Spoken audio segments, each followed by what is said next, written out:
جابر في ايه يا احمد؟ هتزعج ليه؟ بعد انت يا شيخ سلام. مالك يا احمد؟ داخل هايش كده وعاوز من جابر. عاوز لو كان راجل يطلع لي. انا قدامك اهو. مالك؟ عاوز ايه؟ عاوز اقلع مداسي واديك بيه على راسك عواطي يا ابن الكلب. والله ابويا مش كلب، ولو وطيت عشان تقلع مداسك ما هترفعش ظهرك تاني وهتفضل طول عمرك موطي. هتشوف يا احمد صلي على النبي. بعد يا سلام ما نقصعش هي دروشه وهبل. هبل؟ طب انا بينك وبين جابر اها، لما نشوفها تعمل ايه في لهبه. هضربه واضربه ولا يهمني انت مين ولا هو مين. واهو انت كده وعيب. ايه حصلك؟ انا عايش نفسي عنك كرامه ليه ولاخوه. غور من هنا غور. هتشوف كيف تتطاول على سيادك يا ولد الجلايب يا كلب الجبل.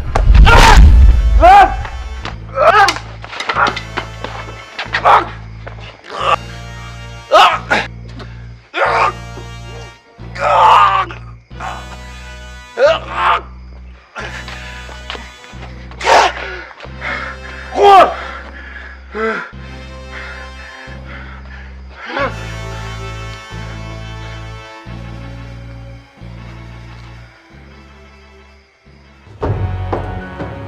مالك يا ولد؟ هتتلفت ليه؟ ايه اللي جرى؟ عملت ايه؟ بعد ياما عن طريقي وسيبيني اخش لها. حرام عليك يا ولدي، كفايه اللي عملته. ولجك ايه يا امه؟ بعد عن طريقي. سيبها سيبها يا ولدي، حرام عليك. مش مسامحاك يا احمد وكرهاك اليوم تزيد. مش مهم.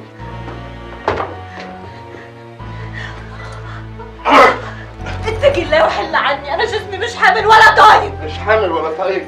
ليه ها؟ عقلك مشغول بمين يا بنت الأكابر؟ تعالي هنا. ها؟ مش هعتقك يا ليلى ليوم الدين واشوف كيف عقلك يكون مشغول بغيري.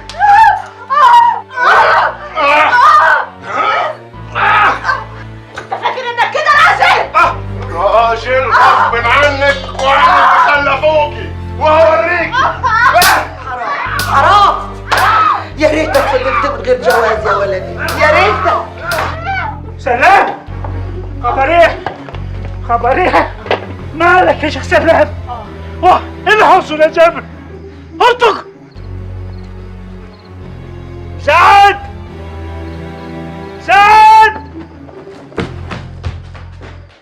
خبرين سعد. امرك يا شيخ العرب. احمد الهواري ماله يا شيخ العرب؟ تجيبهولي من بيتهم بالقميص واللباس. حاضر يا شيخ العرب. اسمع، لو لقيته لابس جلابيه تقلعها له، يجي هنا بالقميص واللباس. امرك يا شيخ العرب. معلش يا شيخ سلام، معلش. اوعى تموت ود ابوي. اموته؟ لا، ارتاح انت بس. عاوز حاجه عايزه؟ لا مفيش حاجة خالص يا ولد عمي. انت عاوز حاجة؟ انت عاوز حاجه قول. سلامتك، انا كنت فايت ومروح. روح يلا. مروح.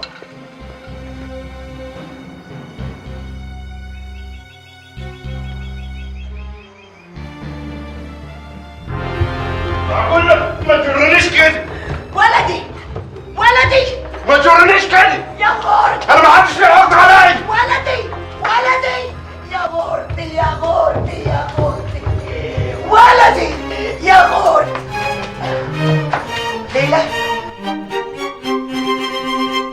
ماشية في وادي الخوف بلا جيهة، يا وردة الوردات يا وجيهة، الفرحة تاني منين حتجيلك، والفرحة تاني منين حتجيها.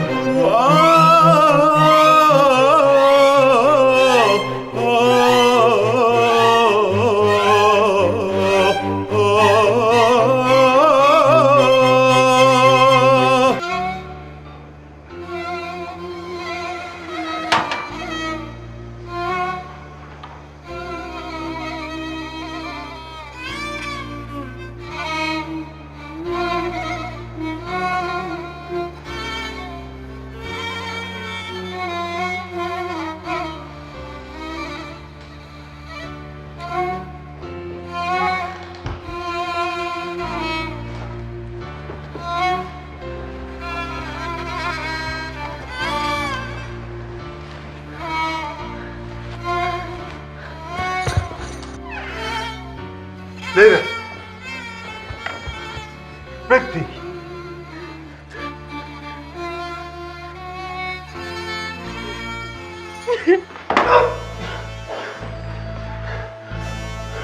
مين انت يا ولدي؟ احمد الهواري ولد عمك وجوز بنت اختك. ايوه مين يعني؟ مين يعني ايه؟ انت مين عشان تخش بيتي وتزعج فيه وتمد يدك على اخوي؟ فهمني. انا صاحب حق. حاج مين؟ عمرك كله ما يكفيش زعلة من زعلات الشيخ سلام. عارف مين هو الشيخ سلام ده؟ اخوه. اخلص. الشيخ سلام ده هني حقه عندي، مفيش حد يقل عليه. لو انت ولدي وزعلت الشيخ سلام هموتك. انا حكايتي مع جابر الكلب. مفيش فهمانة كلاب وما يخشش بيت كلاب. انت اول كلب يخش بيتي ويعض ناسي يا احمد. يا شيخ همام، بنت اللي يتجوزها يصونها. انت بهدلتها. بيتي يتدخل باذن، دخلته من غير اذن. غلطت في حد انا حاميه. مديت يدك على اغلى الناس. انت عملت اللي عمر ما حد عمله معايا يا احمد. استاذن على مرتي، هاخد اوامري من مرة واسيب اللي عشقت وحي. صاحب حق. وانت هتحل مشاكل الناس الغريب والقريب وتجي عندنا وتظلم. مظلوم مين يا مجنون يا ابن المركوب انت؟ بعد ما اذيت اخوي وبنت اختي وجاي تشتكي اصلك ما عرفش عني حاجه. هتعرفها دلوقتي. غلطة القريب عندي اوعر بكتير من غلطة الغريب. الغريب معذور ما يعرفنيش زين، لكن القريب دي ايه عذره؟ مركوب الشيخ سلام ده هتضرب بيه في راسك، وبنت اختها هتطلقها، وجابر اللي وقرني اكتر ما انت وقرتني هخيره يا يضربك بالمركوب يا يسامحك، وهتطلع بره فرشوط. ليه؟ هي يتيمة ملهاش ابو عشان تطلقها مني؟ والله لولا اني لقيتك هنا بعد اللي شفت بنتي عليه قسما بالله كنت قطعتك حتت ورميتك للكلاب. قدام ابوها ومن غير يمين. لو ما كنتش عملت دنيتك غير ضرب الشيخ سلام كان دي كفايه عشان اكتر خبرك. بس انا ما عاوزش يقولوا همام هيموت ولاد عمه. وكمان تضرب الشيخ سلام؟ طب انا عاوزهم يقولوا اسماعيل موت ولد عمه. تعال يا كلب. ارجع يا اسماعيل. ارمي يمين دلوقتي. ارميها يا كلب. بنتك طالق يا شيخ اسماعيل. تعال هنا. طاطع عمرك الشيخ سلام يضربك على قفاك بالمركوب وانت تدفع عليها يا جابر. ولا راسه ولا كفاء. انا خلاص مسامح. وانا ما سمعت. قبل طلوع الفجر ما اشوفكش في فرشوط. غور.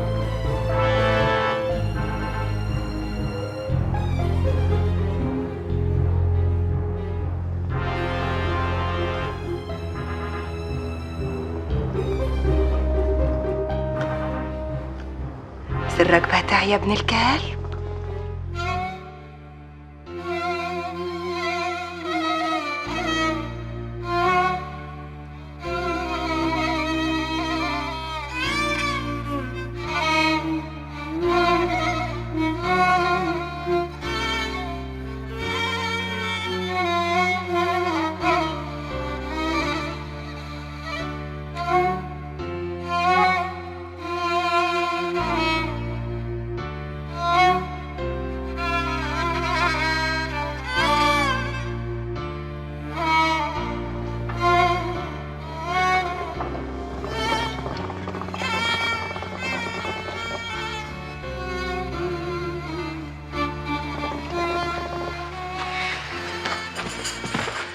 يا رب.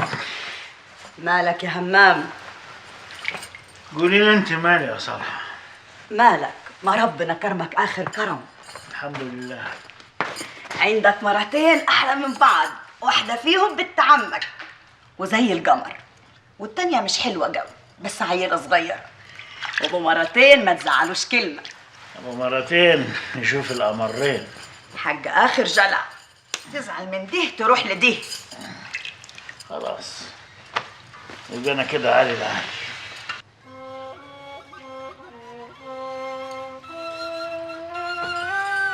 طول عمرك عينيك جلجانة، زي ما تكون مستني حاجة هتحصل. خليها انت يا شيخ طلال. تتمكلت عليا يا همام، أنا شيخة عرب؟ ايوه صح يا شيخ العرب، مش مرة شيخ العرب تبقي شيخة عرب. هتعمل ايه؟ مش لما أعرف عندي إيه وعليا إيه الأول؟ عندك التزام أراضي من أسوان للمنيا، عندك ناس كثيرة ملزومين منك، قرايب وغرب وناس تانية مستنين الفرصة عشان ينهشوا فيكي نهش، يخلي ولادك عبيد وحريمك جواري ويركبوا الأرض وياخدوا رزقها. هتعمل إيه يا شيخة العرب؟ يوه أعمل كتير. أول هام، بس فهمني يا همام، يعني إيه التزام؟ يعني أنت ملزومة كل حول تدفعي كذا كيس ذهب. لمين؟ للقلعة الخزانة هناك في مصر، جبال الأرض اللي هتزرعيها في زمامك. مليح، بس افرض الأرض ما جابتش المحاصيل أو رزقها قليل في سنة. هما مالهمش دعوة بكده، تنقص تزيد هما ليهم اللي اتفقنا عليه. لا بس انت ممكن تقول لهم أوسع ما معاكم هاتوه.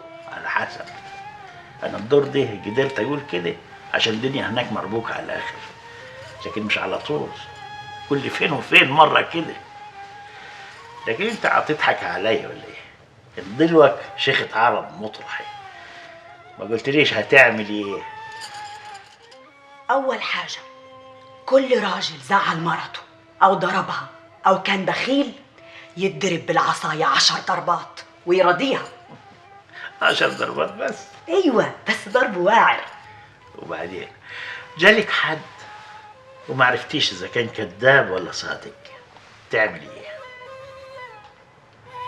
أشيع أجيب مرته وأعرف منها إذا كان جوزها صادق ولا كذاب. وتعرفي كيف يا مدرويش؟ الحريم يعرفوا بعض، أنا بص في عين المرأة وأعرف إذا كانت صادقة ولا لا. زين. طب لو عرفت يا شيخة العرب المماليك شيعوا لبلدكم عساكر وسلاح، عايزين يخشوا بلدكم بالعافية، تعمل ايه؟